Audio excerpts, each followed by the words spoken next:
Welcome to Sure Health. నేను doctor Bhanuprakash Vemula, MBBS MS orthopaedic. I'm consultant orthopaedic surgeon and joint replacement robotic surgeon, Srikara hospitals, Vijayawada. ఇవాళ మనం మోకాళ్ళు అరుగుదల, వాటి ఆస్టియోఆర్థరైటిస్ గురించి మాట్లాడుకుందాం. ఆస్టియోఆర్థరైటిస్ అనేది నాలుగు స్టేజ్ల్లో ఉంటుంది. అండ్ ఫస్ట్ స్టేజెస్ లో మనం ఇంజెక్షన్స్ అండ్ టాబ్లెట్స్ తో క్యూర్ చేసుకోవచ్చు. ప్రస్తుతం ఉన్న అపోహ ఏంటంటే, ఏ స్టేజ్ లో ఉన్నా మనం ఇంజెక్షన్స్ తో క్యూర్ చేసుకోవచ్చు, మొత్తం మోకాళ్ళు మార్పిడి అవసరం లేదు అని ప్రస్తుతం సోషల్ మీడియాలో వింటున్నాం.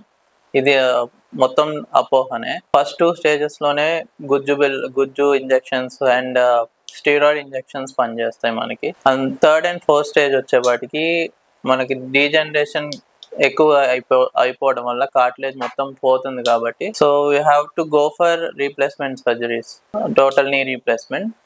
ఇవి నీ రీప్లేస్మెంట్ లో ఇంప్లాంట్స్ వచ్చేసి ఆక్సినియం అండ్ కోబాల్ట్ క్రోమియం గోల్డ్ అనేవి ఉంటాయి. దీన్ని ఒక లాంగివిటీస్ వేరు ఉంటుంది. ఇప్పుడు ఆక్సినియం వచ్చేసి 30 to 40 years దాకా పనిచేస్తుంది.